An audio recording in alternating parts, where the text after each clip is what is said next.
जिलानी हमारे मुर्शिद गौस पाक को 4-5 साल की उम्र में आवाज आती है, अब्दुल कादिर महबूब बनोगे क्या आशिक, महबूब बनोगे क्या आशिक। माँ के पास आते लिपटते, अम्मी तवज्जो, अम्मी एक आवाज कान में आती है कि महबूब बनेंगे क्या आशिक, महबूब बनेंगे क्या आशिक। माँ क्या जवाब दो? माँ ने कहा बेटा मैंने कोई जवाब नहीं देना, तूने भी नहीं देना। कि हमारी गली के कोने पर एक बाबा बैठता है, उस बाबा से कहो, क्योंकि ये सवाल जो है ना कोई आम आदमी नहीं कर रहा है तुमसे, इंसान नहीं कर रहा है तुमसे, ये गैबी ताकत है जो तुमसे पूछ रही, इसलिए तुमको जवाब अपनी मर्जी से नहीं देना बेटा। वो बाबा के पास गए जो नुक्कड़ पे, जिलान के नुक्कड़ में बैठता था। बाबा से कहा बाबा मेरे कान में आवाज आती है। मेरी अम्मी ने कहा बाबा से पूछ। बाबा ने कहा बेटे शहजादे अब्दुल कादिर बड़े खानदान का तू फर्द है, मेरी आंखों पर तेरे कदम हो, मेरे सर पे तेरे कदम हो शहजादे, लेकिन सवाल बड़ा डिफिकल्ट है, बड़ा मुश्किल सा है, इसलिए तू कल आना, मैं तेरे सवाल का जवाब बन जाऊंगा। जवाब पर तवज्जो करें, तू कल आना, तेरे सवाल का जवाब दूंगा नहीं, मैं तेरे सवाल का जवाब बन जाऊंगा। नन्ही सी शहजादगी ने सोचा कल जवाब मिल जाएगा। जब दूसरे दिन गए तो जगह खाली, कोई नहीं था वहां। परेशान से हुए, नन्हे से दिलो दिमाग में ख्यालात आए। माँ ने तो कहा था कि वो अल्लाह वाला है, क्या अल्लाह वाला भी कोई झूठा दावा करता है, झूठा वादा करता है? ऐसा तो हो नहीं सकता। चंद लड़के वहां मौजूद थे। कहा शहजादे, अशराफ घराने के शहजादे किसको ढूंढ रहे हो? यार बाबा बैठता था, हाँ कल रात को मर गया। फिर उसका कोई मजहब मसलक किसी को मालूम नहीं पड़ा, उसका मजहब मसलक किसी को मालूम नहीं पड़ा। इख्तिलाफ हुआ क्या करें, तो कहा कि शहर के बड़ों ने मशवरा दिया कि पैर में रस्सी बांधो, कचरे की कुंडी में फेंक दो, ले जाकर कुंडी फेंक डाले। इसका मतलब गौस पाक की अम्मी इतनी बड़ी वलिया थी कि पूरा गांव जिसको नहीं जानता था, गौस पाक की अम्मी घर में बैठकर जानती थी कि उसका मुकाम क्या है। माएं जब ऐसी होती है तो बच्चे भी ऐसे होते हैं। धतूरों के पौधों पर कभी गुलाब नहीं खिलते। अगर माँ सीरियल देखती रहेगी तो बेटा कभी गुलाम गौसे आजम पैदा नहीं हो सकता। माँ बेपर्दा घूमती रहेगी तो कभी बेटा गरीब नवाज का गुलाम पैदा नहीं हो सकता। हाँ हाँ, माँ मर्दों से फोन पे लंबी लंबी नाजायज बातें करती रहेगी तो उसका बेटा कभी बाहया पैदा नहीं हो सकता। माँ चोरों को जन्म देगी, उचक्कों को जन्म देगी, शराबियों को, जुआरियों को जन्म देगी। बेपर्दा रहेगी तो यही होगा, हराम खाती रहेगी तो यही होगा, सीरियल देखती रहेगी तो यही होगा। अगर अपने बच्चों को अच्छा देखना है पहले खुद को बदलो, अपने आप को धतूरा न बनाओ, अपने आप को गुलाब का पौधा बनाओ। पौधा गुलाब का होगा तो गुलाब खुद ब खुद खिलेगा। अल्लाह अकबर। इसलिए मैं लोगों से कहता हूँ माँ खैर हो तो बेटा वली होता है, और अगर माँ उम्मुल खैर हो तो बेटा वलियों का सरदार होता है। गौस पाक की अम्मी खैर नहीं, गौस पाक की अम्मी उम्मुल खैर थी। बाप साले हो तो बेटा भी वली होता है, लेकिन बाप अगर साले नहीं बल्कि अबू साले हो तो उस वक्त बेटा वलियों का सरदार हुआ करता है। अल्लाह अकबर। बहुत अफसोस की बात है किन किन चीजों पर बातें की जाए न की जाए। तो बहरहाल सरकार गौसियत माप ने उस नन्ही सी उम्र में कहा अच्छा उसको कहां फेंका तुम लोगों ने? तो फिर उन लोगों ने बताया हमने फेंका वहां कचरे की कुंडी में। अगर आप चलें तो बता सकते हैं, गौस पाक खुद फरमाते हैं मैं नन्ही सी उम्र में गया तो देखा कि चील, कौवे, कुत्ते, बिल्ली उसका गोश्त नोच नोच के खा रहे थे, नोच नोच के खा रहे थे। मैं रो पड़ा। इतना बड़ा वली जिसको मेरी माँ कह रही है उसको कफन भी नसीब नहीं, उसको कब्र भी नसीब नहीं। फिर मेरे दिल में एक ख्याल है कि बाबा आपने तो कहा था कल जवाब देने का, तो उसके मुंह से आवाज निकली, वो बोल पड़ा शहजादे मैंने जवाब देने का नहीं कहा था, मैंने जवाब बन जाने का कहा था। देख मैं तेरा जवाब बन गया, मैंने इश्क किया इसलिए मेरा ये अंजाम हुआ। महबूब ने चाहा कफन न मिले, कुत्ते बोटी नोचे, बिल्ली बोटी नोचे, जानवर परिंदे बोटियां नोचे, देखिए मेरा हाल हुआ। अगर इस मंजिल से गुजरने की हिम्मत है तो आशिक बनना, वरना महबूब बनने में भलाई है। तब मेरे मुर्शिद गौसे आजम ने कहा था अब तो मैं आशिक ही बनूंगा,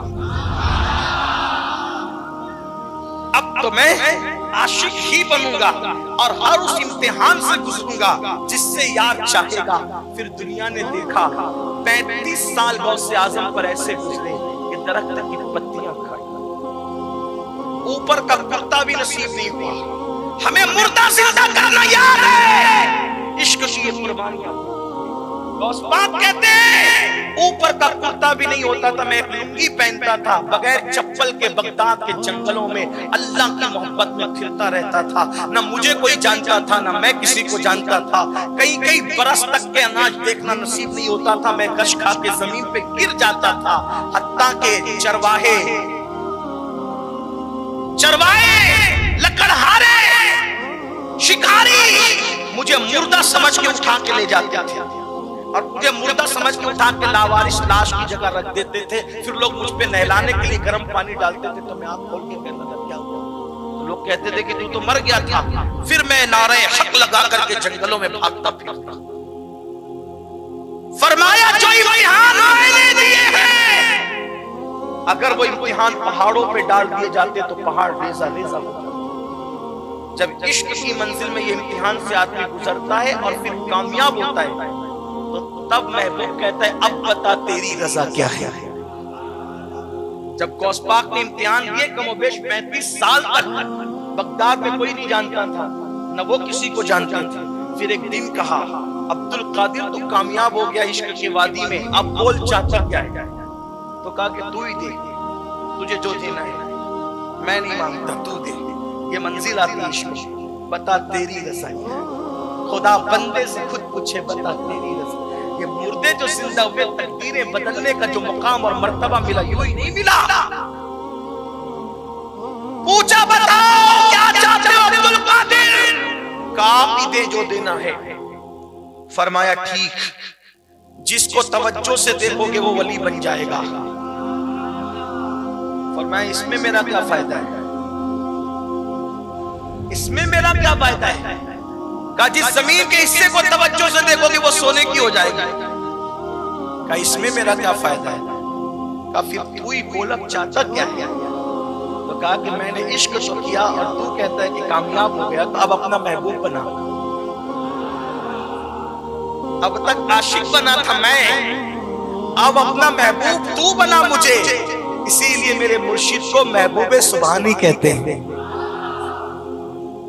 इश्क में थे कोई नहीं पहचानता था, इश्क में थे दरख्त की पत्तियां खाते थे, इश्क में थे कुर्ता भी नसीब न था, लेकिन जब महबूब बने और भूखे रहे तो फिर निदा आती अब्दुल कादिर तुझे मेरी कसम खा ले। मेरे इमाम कहते कसमें दे दे के खिलाता है तुझे प्यारा अल्लाह तेरा चाहने वाला तेरा। जब फिर महबूब बने तो फिर मकाम ये आया, महबूब बने तो मकाम ये आया। एक औरत आई आकर कहती है कि मुझे बेटा चाहिए। फरमाया ठीक, हाथ उठा इसको बेटा देखा, इसकी तकदीर में नहीं है। कहा फिर दो दे। कहा प्यारे एक नहीं है तू दो कहता है, तो कहा तीन दे। कहा एक नहीं है प्यारे तू तीन कहता है, मौला चार अता कर। बाज लोग कहते 7, बाज लोग कहते 11। फिर कहा एक नहीं है तू 7 और 11 की बात करता है। तो अर्ज करते हैं जब कबूल नहीं करना था तो दुआ की तौफीक क्यों अता की? जब तौफीक अता की तो झोली भर देखा, यही तो तेरी अदा पसंद है। जा हमने इसको 11 बेटे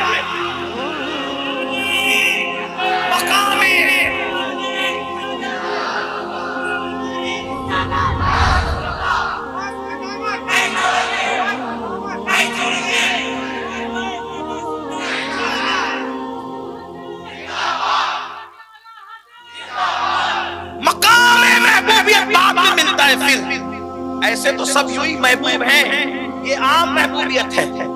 इश्क के बाद की जो महबूबियत है वो खास महबूबियत है। अब आइए उसी पर गुफ्तगू कर लेते। बोलो इश्क करोगे? आवाज थोड़ी कम हो गई ना। हाँ, इस फलसफे से पहले कहते तो शायद सभी कहते बोलो इश्क करोगे। कितने करेंगे हाथ उठाए? सुभान अल्लाह। इश्क हम करें, चले कोशिश करते हैं निकले इस राह में। हज़रत अमीर खुसरो कहते हैं, खुसरो नादी प्रेम की उल्टी वाकी धार, जो डूबा सो पार हुआ, जो निकला सो डूब गया, जो डूबा सो पार।